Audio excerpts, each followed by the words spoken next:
Salut, c'est Chéline. Aujourd'hui, je vais te montrer 3 techniques pour utiliser la reverb de manière créative et obtenir des sons vraiment intéressants et qui sortent de l'ordinaire.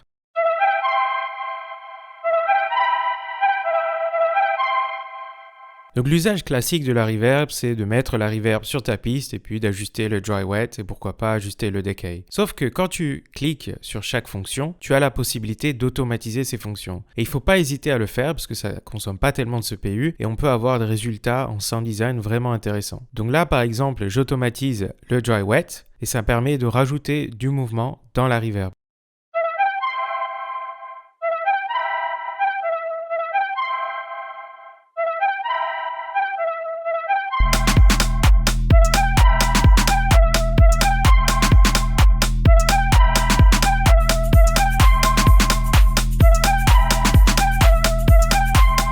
Là, par exemple, j'ai la fonction Shape et donc je vais la faire bouger avec le LFO. J'ai un tuto complet sur le LFO sur ma chaîne, mais l'idée c'est que le LFO va me permettre de bouger la fonction automatiquement. Et comme tu l'entends, ça donne un résultat assez intéressant qui colle bien au style électronique.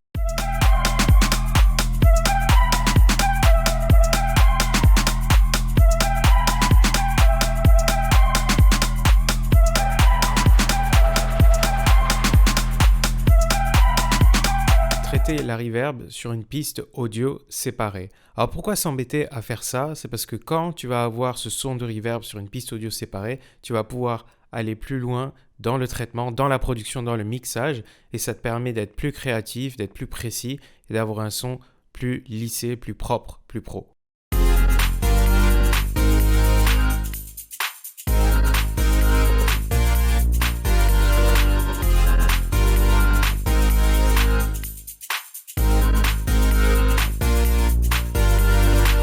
Comment avoir ta reverb en audio? Clic droit, geler et ensuite dupliquer et tu écrases. C'est-à-dire que tu transformes cette nouvelle piste en audio.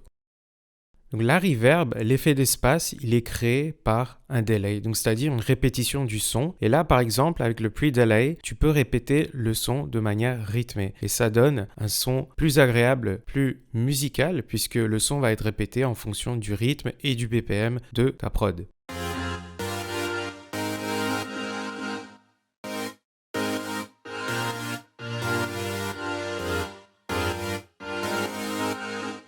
Et justement, avec cette représentation visuelle de la reverb, tu vas tout de suite voir et entendre à quoi sonne une reverb qui n'est pas synchro. Ça donne un effet un peu bizarre et pas vraiment musical.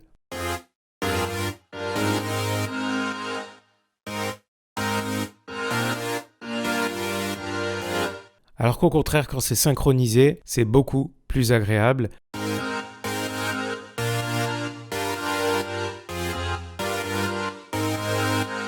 Donc là, par exemple, j'ai une chaîne d'effets et tu vas voir, ça donne un effet travaillé et plus musical à cette reverb.